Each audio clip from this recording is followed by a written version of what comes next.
आज हम लोग वाक सूक्त का पाठ करेंगे। मंडल 10 सूक्त 125 है। मंत्र 1।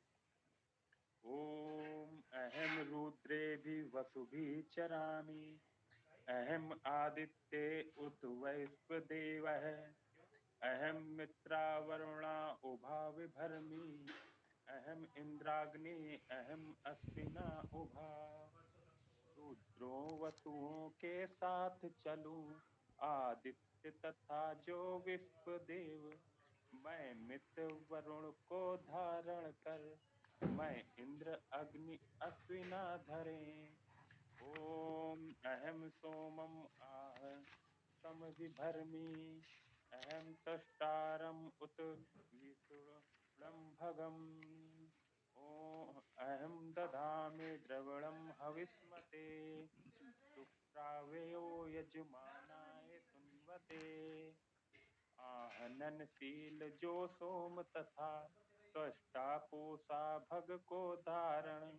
मैं द्रविण जग धारण करता, अभिमान सुरक्षक यजनशील।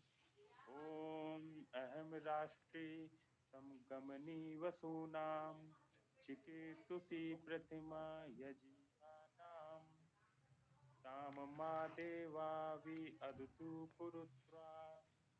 भूरिस्थात्राणां भूरि आवसयन्तीम्। मैं राष्ट्र निवासी वसुगामी, विदुषी प्रथमा यजनियों में।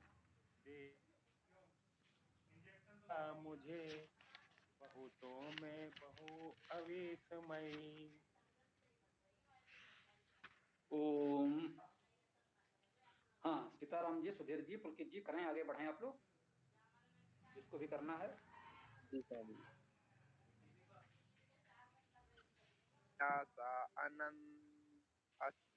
अस्ति या विश्वति या प्राणति या ईश शृणोति उत्तम। अमन्तवा मां ते उपदिक्षन्ति। श्रुति सुत श्रद्धवं ते वदामि। खाता है अन्न देखता है, जो श्वास ले रहा सुनता है।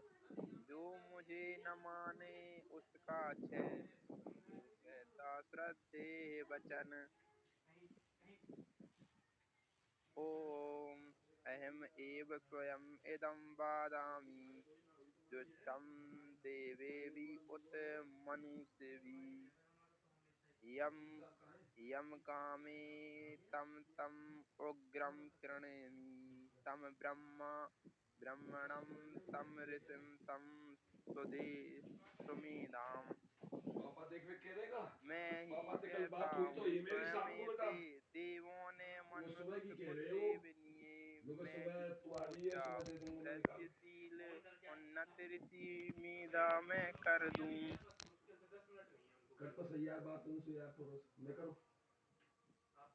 ओम अहम अनेमि ब्रह्मण दिशे सर्वे हन्तवाहु।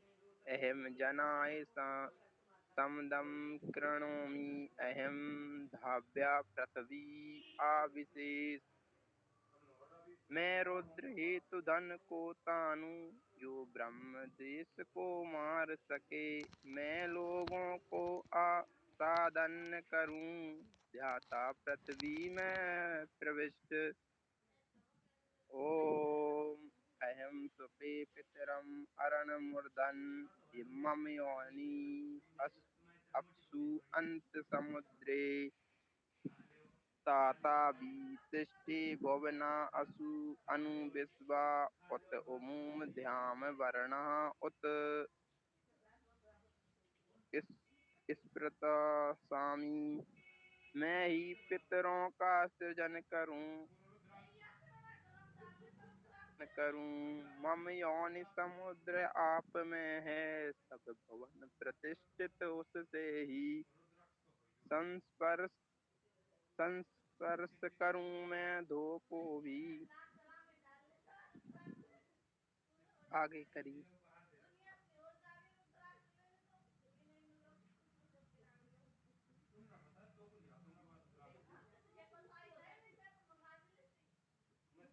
पुलकित भैया या सुधीर जी आगे आप लोग करिए। राम जी घर पे आए हो तुम, चले गए दिखे कहीं खाने पर। लाला है वो। सुधीर जी आप कर रहे हैं क्या? लाला करी बेटा। हाँ पापा। मैं ही कर देता हूँ। ओम अहम एव वाता इव प्रवामी आरभमाणा भुवनानि विश्वा परादिवा परः एना पृथिव्या एतावती महीना संबभू। मैं ही प्रवात की भांति बहूं, मैं विश्व भुवन आरंभ करूं। दिव से पृथ्वी से परे यहीं महिमा से सम्यक वर्तमान। ओम खम।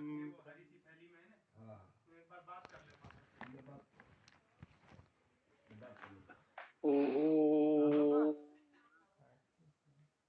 देखो आप बता दो ना मेरे को। कोई बात नहीं। यही है ना।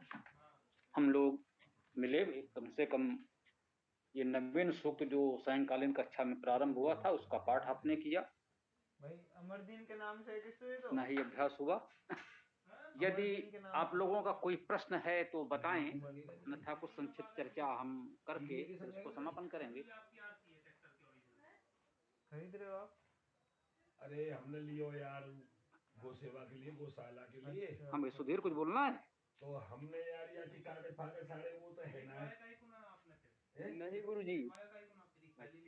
कोई बात नहीं। तो कोई प्रश्न किसी का नहीं है आज, ये माना जाए।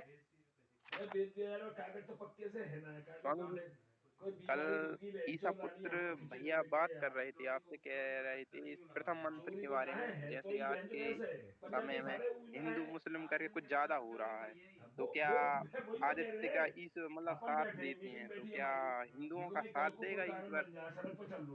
कोई बात बन जाए। इस तरह से कुछ वो प्रश्न करना चाह रहे थे कल की कक्षा में। अभी तो कल को ऐसे बोले जो घर में ही चला हाँ, ऐसा कुछ तो वो कह नहीं पाए और कहना भी नहीं सही है। संकीर्ण सांप्रदायिक सोच के लिए कोई स्थान नहीं है। फिर भी यदि प्रश्न है समाज में तो उत्तर भी होना चाहिए। थोड़ा सा ही यदि विचार करें, ईश्वर ने मनुष्य बनाया, हिंदू मुस्लिम किसने बना दिया? ईश्वर ने तो हिंदू मुस्लिम नहीं बनाया। को किसी और ने बनाया, ईसाई को किसी और ने बनाया, ऐसा तो नहीं है। हम सब रचनाएं तो उसी की हैं। अब कई करवा दे जो आप। जब हम जीव मात्र की बात करते हैं, प्राणी मात्र की बात करते हैं, जब हम संपूर्ण सृष्टि में सर्वव्यापी परमेश्वर की बात करते हैं, तो उसमें ये हिंदू मुस्लिम भारत चीन जैसी छोटी बातें कहां से आ जाती हैं? इस छोटी सी पृथ्वी में सैकड़ों देश, उसमें इतने जाति धर्म संप्रदाय समुदाय, इनके बीच ये भेदभाव, क्या संकीर्णता छोटी सोच नहीं है? ये तो हमें सोचना ही होगा। क्या ईश्वर ने ये भेदभाव बनाना चाहा होगा? है ना? ईश्वर हिंदुओं का साथ देगा या मुसलमानों का साथ देगा? क्या ईश्वर ऐसा कुछ कर सकता है? यदि ईश्वर ऐसा कुछ करेगा तो ईश्वर में और इन स्वार्थी नेताओं में क्या अंतर रह जाएगा? क्या ऐसी सोच उस परमेश्वर की गरिमा के अनुकूल है? इस पर हमें विचार करना चाहिए। ऐसे प्रश्नों के दो पक्ष होते हैं। एक पक्ष अभी हमने आपके समक्ष प्रस्तुत किया, यह आध्यात्मिक पक्ष है ना। आध्यात्मिक दृश्य से संपूर्ण सृष्टि एक ही परम पिता सृजन है, उसी से वासित सुवासित अधिवासित है, वही सबका ईश्वर है, सबका सृजन करता है, संचालक है, अधिशासक है, एकमात्र वही है। वो इस प्रकार के भेदभाव तो नहीं कर सकता। तो यह सैद्धांतिक पक्ष बिल्कुल सत्य है, इसमें तो कोई संदेह ही नहीं है। अब एक व्यवहारिक पक्ष होता है, गोपाल के नाम अच्छा, बीच में वही ईश्वर बीच में पहले बिग गो हम में है, आप में है। वही ईश्वर एक वेदर्श में है, संत में है, वही ईश्वर एक अपराधी में भी है। ये रोड पे तो चले ना। वही ईश्वर गाय बकरी हिरण में भी है, वही ईश्वर सिंह व्याघ्र चित्रक चीते में भी है। तो एक सिंह है, व्याघ्र है, चीता है, दिक्कत नहीं है, यहाँ वो दिक्कत गाय नहीं है। बकरी हिरण को खा जाएगा। यह व्यवहारिक सत्य है। तो प्रकृति की व्यवस्था है कि गाय बकरी हिरण अपने प्राण बचाने का प्रयास करेंगे और सिंह व्याघ्र चीते को अपना प्राण बचाने के लिए उन्हें खाना होगा। हाँ यदि वो उनको नहीं खाएगा तो भूख से वो मर जाएगा। यदि वो अपने प्राण नहीं बचा सका तो उसे खा जाएगा, वो मर जाएगा। तो हाँ यह तो प्राकृतिक सत्य है, यह प्राकृतिक व्यवस्था है। तो सभी का ये अपना अपना दायित्व प्रयास सामर्थ्य है कि हमें अपनी रक्षा करनी है, सुरक्षा करनी है, रक्षण पालन हाँ, पोषण इसमें तो हमें है अपना ही है। करना है। बढ़िया लोहा यह लगेगा स्वाभाविक मक्खन है। में। तो ये गौशाला में कोई काम ही ना है, क्योंकि प्रकृति ने सृष्टि में ये भेद तो बनाए हैं। कुछ शाकाहारी प्राणी हैं, कुछ मांसाहारी प्राणी हैं, कुछ उभयचर हैं। हाँ सही बात है। हम फल फूल बीज खा सकते हैं, मांस भी कुछ लोग खा लेते हैं। प्रकृति ने व्यवस्था दी है, शरीर में पचता है तभी तो खा लेते हैं। से कहा कि मनुष्य सही या कुत्ता या और ऐसे जो उभयचर प्राणी हैं हाँ। वे घास भूसा तो नहीं खा सकते। बिना देखेगा तो कौन जैसे गाय बकरी घोड़ा ये सब घास खाते हैं, हाथी जैसा विशाल पशु भी मांस तो नहीं खाता। तो ये लोग घास खाते हैं, पेड़ खा सकते हैं, पत्ते खा सकते हैं, लेकिन मनुष्य घास नहीं खा सकता, पेड़ों के इस तरह पत्ते नहीं खा सकता। अब जैसा कि हमने कहा मूली और पालक जैसे उदाहरण मत लीजिएगा, कुछ विशेष में हो सकता है। एक सामान्यता जो घास भूसा है, हम केवल गेहूं के बीज खा सकते हैं।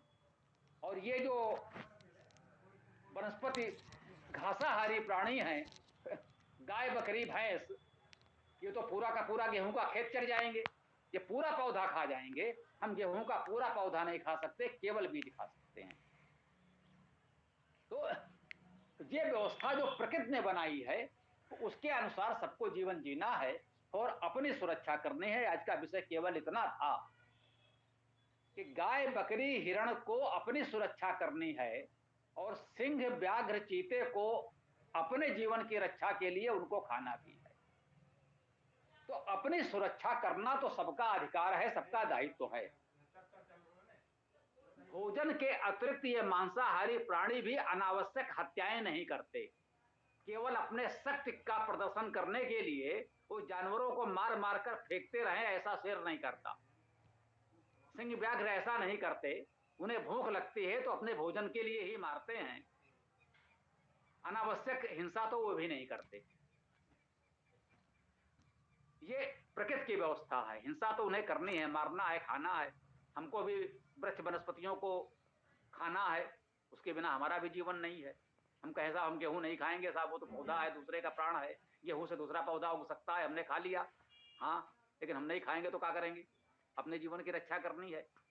तो हिंदू मुस्लिम जैसे प्रश्न, ये संदर्भ हमने इसलिए लिया कि हमें ये देखना है कि ईश्वर की दृष्टि में भेदभाव कहां और क्या कैसे संभव है। जो व्यवस्थाएं बनी हैं, ईश्वर ने हिंदू मुस्लिम सिख ईसाई तो नहीं बनाए। ये हम सब इतिहास जानते हैं कैसे कैसे बन गए। ईश्वर ने किसी को बौद्ध जैन यहूदी पारसी नहीं बनाया, ये हमने बनाए। महापुरुषों ने कुछ अच्छा मार्ग दिखाने का प्रयास किया, उनके अनुयायियों ने अपना एक घेरा बना लिया और हम इसमें हैं। ये संकीर्णता और अनुचित सोच है कि जो हमारे इस घेरे में है वही हमारा अपना है, वही पवित्र है, वही महान है, बाकी सब चल देंगे यार, आधा घंटा नहीं है, बाकी सबको मार दिया जाए। क्लास चल ये सोच तो ठीक नहीं है। ये सोच बिल्कुल ठीक है कि जो विचार हमको ठीक लगता है उसे औरों तक पहुंचाने का प्रयास करें। यह बिल्कुल ठीक है। हम कहते हैं प्रणवंतो विश्वमार्यम, इसका क्या अर्थ हुआ? हम पूरे विश्व को आर्य बनाना चाहते हैं। हम मानते हैं वेद विश्व का प्राचीनतम ग्रंथ है, वेद में सभी बातें ठीक हैं, अच्छी हैं, वेद की कोई बात तर्क तथ्य प्रमाण विज्ञान के विरुद्ध नहीं है, इसलिए वेद हमारे लिए मान्य है। तो इतना अच्छा वेद है तो उसे हमें पढ़ना चाहिए, पढ़ाना चाहिए। और वेद को मानने वाले वैदिक हैं, आर्य हैं, तो हमें सबको आर्य बनाना चाहिए। कणवंतो विश्वमार्यम का अर्थ यही हुआ कि हम सबको आर्य बनाएं, सबको आर्य बनाएं। यह उदात्त और अच्छी भावना है कि यदि कोई गुण हम में है तो वो दूसरों को भी मिले। हमने कुछ स्वास्थ्य संबंधी जानकारी प्राप्त की है कि यदि हम ऐसे जीवन यापन करें तो स्वस्थ रह सकते हैं, ये जानकारी हम औरों को भी दें, औरों को स्वास्थ्य के प्रति जागरूक करें, तो ये तो अच्छी बात है। परंतु जो हमारी बात न सुने उसे मार दें, ये अच्छी बात नहीं। हमने कोई जानकारी प्राप्त की है कि इस तरह का जीवन यापन करना आपके हित में है, तो वह दूसरों को बताया जाए, तो ये बहुत अच्छी बात है। यदि हम विद्यावान हैं, हम पे विद्या है, तो हमें दूसरों को भी विद्या देनी चाहिए। यदि हमने ईश्वर की कृपा से वेद की जानकारी प्राप्त की है तो ये मेरा कर्तव्य है कि वो जानकारी हम आप तक पहुंचाएं। लेकिन कैसे पहुंचाएं? जो लेना चाहता है, जिसकी इच्छा है, उसको हम बता रहे हैं। आप लोग हमसे जुड़े हैं, सीखना चाहते हैं तो हम सिखा रहे हैं। यदि कोई वेद हमसे नहीं सीखना चाहता है तो क्या करें? उसकी हत्या कर दें? यह तो अच्छी बात नहीं होगी। कणवंतो विश्वमार्यम ठीक है, सबको वैदिक बनाना है, सबको आर्य बनाना है, इसके लिए प्रयास करना तो ठीक है। लेकिन जो वेद को नहीं मानता, वह भी ईश्वर की ही सृष्टि है, केवल इसलिए किसी की हत्या नहीं की जा सकती कि मैं मेरी बात नहीं सुनता, वेद को नहीं मानता। भाई वेद तो अच्छी बात है, हम तो वेद सिखाना चाहते हैं, लेकिन वो नहीं मानता। वो मूर्ति पूजा करता है, इसलिए गलत है। वो मजारों को पूज रहा है, मजारों पर चादर चढ़ा रहा है, इसलिए वो पापी है। तो हम इन पापियों का संहार करने लगे, मारने लगे, ये ठीक नहीं है। हमें उन सबको ये बताना है कि सत्य मार्ग क्या है। मानना न मानना उनकी इच्छा पर है। हाँ, यदि वह आक्रामक हो जाता है, हमारी हत्या करने पर उतारू हो जाता है, तो अपनी रक्षा करना हमारा कर्तव्य है और अधिकार भी। यदि कोई हमें मारना चाहता है तो अपनी रक्षा करने के लिए आवश्यकता पड़ी तो हम उसे भी मारेंगे। हमने आपसे कहा है कि वेद के अनेक मंत्रों में आता है कि हिंसक की हिंसा की जा सकती है, करनी चाहिए। हिंसा करनी है तो उनकी हिंसा करो जो हिंसा करते हैं, हिंसकों की हिंसा करो। लेकिन कोई हिंदू है इसलिए मार दो, कोई मुसलमान है इसलिए मार दो, ये तो कोई अच्छी बात नहीं हुई। वो वेद को नहीं मानता है, मूर्ति पूजा करता है, इसलिए हम उसको मारने लगे। वो हमको इसलिए मारने आ जाए कि नहीं साहब आप जो है मूर्ति पूजा क्यों नहीं करते, तो समाज में क्या स्थिति होगी आप कल्पना कर सकते हैं। तो ये उचित नहीं है कि हम केवल इसलिए किसी के विरोधी द्वेषी बन जाएं कि वो उसकी विचारधारा, उसकी जीवन शैली हमसे अलग है। हाँ, सत्य का प्रचार प्रसार करना हमारा दायित्व है। ईश्वर की कृपा से हमको आपको वेद की जानकारी मिली है, ये हमें सबको देना चाहिए, प्रेम से देना चाहिए। कोई दुखी है, भूखा है, बीमार है, निर्धन है, तो आप उसकी सहायता करें, सेवा करें, सहयोग करें। और साथ में धीरे से यदि आप वेद की जानकारी उसको देंगे तो आपसे जुड़ेगा और हम एक दिन पूरे विश्व को आर्य बना सकेंगे। ये लक्ष्य हमारा पूरा होगा, होना चाहिए। परंतु ऐसा नहीं है कि यदि कोई हिंदू, मुसलमान, सिख, ईसाई आदि है, वह अपने आप को पूर्ण वैदिक आर्य नहीं मानता तो हम उसकी हत्या करने लगें, या वो ऐसा करने लगे जो मुसलमान नहीं है उन सबको मार दो, ईसाई कहे जो ईसाई नहीं है उन सबको मार दो, कोई हिंदू कहे कि नहीं साहब जो हिंदू नहीं है उन सबको मार दो, तो ये अच्छी बात नहीं होगी। ठीक है ना? हमारा ये भाव है कि प्रेम से अपने मत का, विचार का प्रचार प्रसार सबको करना है और इसके लिए अनुचित साधनों का प्रयोग, हिंसा का प्रयोग नहीं होना चाहिए। ओम।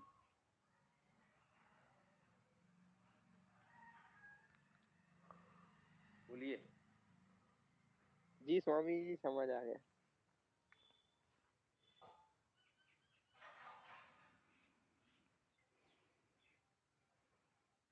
हाँ।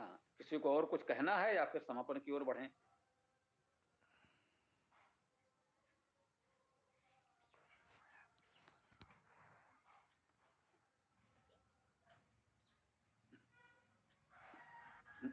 के लिए एक छोटी सी चर्चा हम और कर देते हैं और उसके बाद इसको समापन ही कर देंगे, क्योंकि और लोग जुड़े भी नहीं हैं और हम लोगों को और अधिक चर्चा करनी भी नहीं है, क्योंकि जुड़ ही गए हैं तो थोड़ा सा सदुपयोग 5 मिनट और कर लेते हैं। उससे पहले ये बात बता दें कि मैंने समूता पिछले बार भी ये बात हुई थी, आप लोग और आपस में विचार विमर्श कर लीजिएगा।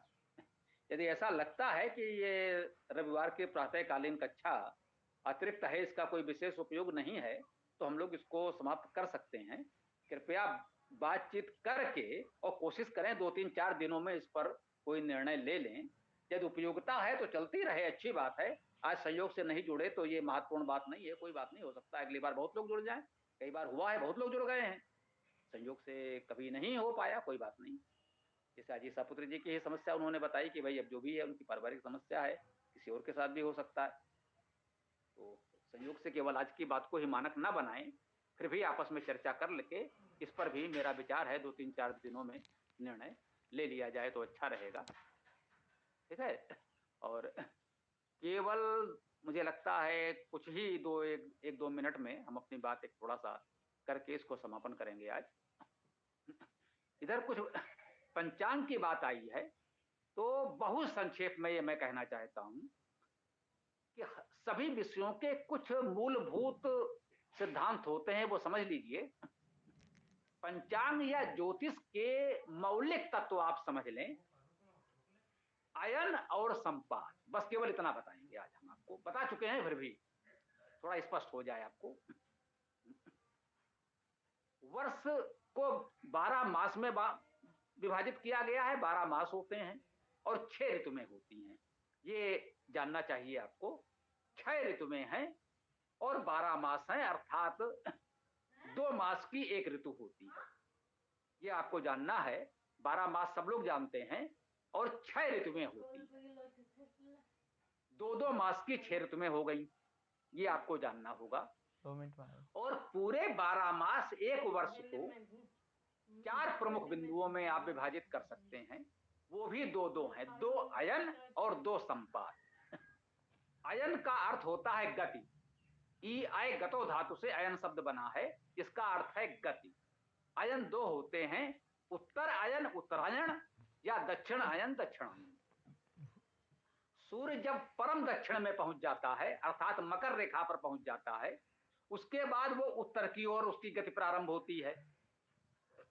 मतलब पृथ्वी की दृष्टि से वो उत्तर की ओर उसकी गति प्रारंभ होगी तो उसे उत्तरायण कहा जाएगा। जब सूर्य मकर रेखा पर होगा 22 दिसंबर को अंग्रेजी तिथि के अनुसार, तो उत्तरायण प्रारंभ हो जाता है और 21-22 जून को वो उत्तर में कर्क रेखा पर आ जाता है, परम उत्तर की गति को प्राप्त कर लेता है।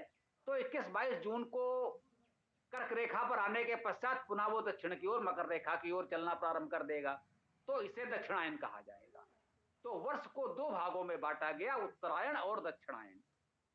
6 मास उत्तरायण के और 6 मास दक्षिणायन के, ये आपने समझ लिया। और 2 होते हैं संपात, वसंत संपात और शरद संपात। वसंत संपात अर्थात जिस दिन दिन और रात बराबर हो जाएंगे बसंत ऋतु में, जाड़े के बाद शीतकाल के पश्चात, शीतकाल में दिन छोटा और रात बड़ी हो जाएगी, क्रमशः मकर संक्रांति या उत्तरायण हो जाएगा। उसके बाद सूर्य जब उत्तर की ओर बढ़ना प्रारंभ करेगा तो धीरे धीरे दिन बढ़ने लगेगा। और बसंत संपात जिस दिन दिन और रात बराबर हो जाएंगे, अंग्रेजी कैलेंडर या सौर वर्ष कह सकते हैं, 22 मार्च को यह तिथि सामान्यतः पड़ती है। तो दिन और रात बराबर हो जाते हैं, इसे बसंत संपात कहते हैं। इसी प्रकार से शरद संपात होता है, वर्षा के पश्चात 22 सितंबर की तिथि से संभवता है, जब पुनः दिन और रात बराबर हो जाते हैं। जून में दिन बहुत बड़ा हो जाएगा और रातें छोटी होने लगती हैं, छोटी हो जाती है। सबसे बड़ा दिन और सबसे छोटी रात 21-22 जून को होता है। उसके बाद पुनः धीरे धीरे दिन घटने लगेगा, रात बढ़ने लगेगी। तो 22 सितंबर को पुनः दिन रात बराबर हो जाएंगे तो हो जाएगा, इसे कहते हैं शरद संपात। ये 4 मुख्य स्तंभ हैं पंचांग या ज्योतिष के। पूरी गणना इन्हीं 4 तिथियों के आधार पर होती है। इन 4 तिथियों की उपेक्षा करके कोई कितना बड़ा विद्वान अपने आप को पंचांग बना दे, वह अमान्य है, क्योंकि ये बिल्कुल प्राकृतिक है और वैदिक काल से चला आ रहा है। ये कोई आज की कल्पना नहीं है। प्राचीनतम ग्रंथों में, वेद और ज्योतिष के प्राचीनतम ग्रंथों में इन 4 का उल्लेख है। वसंत संपात, शरद संपात, उत्तरायण और दक्षिणायन, सारी गणनाएं इसके अनुसार होनी चाहिए। इन चारों बिंदुओं को यदि आप देखें तो इनमें 2 के बीच में 3-3 मास का अंतर आ जाएगा, यानी कि वर्ष के 12 महीने इन 4 बिंदुओं में विभाजित हो गए, 2 अयन और 2 संपात, और 6 ऋतुएं हो गई 2-2 मास की। तो जो बसंत संपात होगा वो बसंत ऋतु के मध्य में पड़ेगा, अर्थात बसंत का 1 मास बीत चुका होगा, 1 मास उसके बाद आएगा, वो बसंत संपात कहलाएगा। चैत्र और वैशाख प्रथम 2 मास बसंत ऋतु के हैं, तो चैत्र मास पूर्ण होने पर बसंत संपात होगा, उस दिन से वैशाख प्रारंभ हो जाएगा। इसी तरह से शरद संपात होगा। लेकिन जो अयन होते हैं वो ऋतु के आरंभ और अंत के सूचक होते हैं। 22 दिसंबर को जब मकर संक्रांति होगी, सूर्य मकर रेखा पर होगा, वो माघ संक्रांति होगी। प्रत्येक मास की एक संक्रांति होती है, इसका ध्यान रखना होगा हमें। प्रत्येक मास की एक संक्रांति है। तो मकर संक्रांति जिसे हम कहते हैं उसे माघ संक्रांति भी कह सकते हैं। इसी प्रकार से 12 संक्रांतियां हम लोग सुनते हैं, तो 12 महीनों की 12 संक्रांतियां 2 अयन 2 संपात और 6 ऋतु में इसके आधार पर बनती हैं। यही पूरे पंचांग का मूल आधार है। जो परंपरागत ज्योतिष के विद्वान हैं वो आपको क्रांति व्रत और 28 नक्षत्र, अब देखिए वैदिक व्यवस्था में 28 नक्षत्र थे, इस समय ज्योतिषी जो पंचांग बना रहे हैं वो 27 नक्षत्रों पर आधारित है। एक यही गणना गड़बड़ हो गई है, 28 नक्षत्र के 27 नक्षत्र कर लिए गए, एक नक्षत्र उन्होंने उपेक्षित कर दिया। तो अब 28 नक्षत्र या 27 नक्षत्र उन्होंने कर दिए। 12 राशियां, जब वो आपको ये क्रांति व्रत और जाने क्या और 12 राशियां और 28 नक्षत्र और उनके सबकी ये गणनाएं बताने लगते हैं तो आपके लिए वो बोझिल और उबाऊ हो जाता है। बात वही बताते हैं जो मैंने आपको सरलता से बता दी।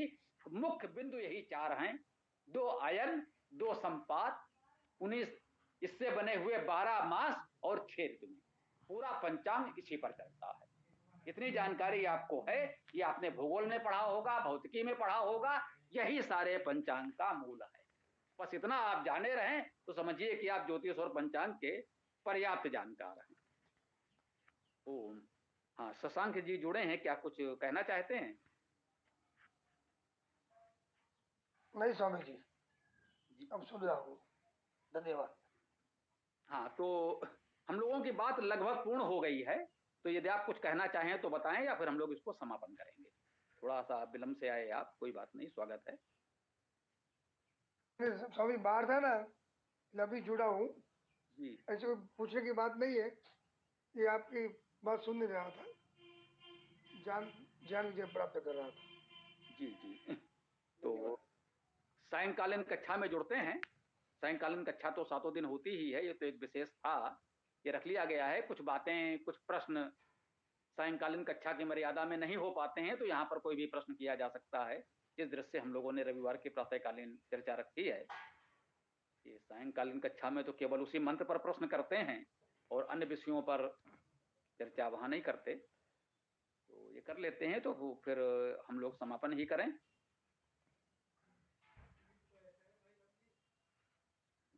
क्यों भाई पुलकित जी, फिर समापन करें? जी गुरु जी, समापन करता हूँ। ओम यो असो आदित्य पुरुषः सो असो अहम। ओम खं ब्रह्म, ओम खं ब्रह्म। ओम गौरव बोलो। ओम यो असौ आदित्य पुरुषः तो असौ अहम् ओम खम ब्रह्म।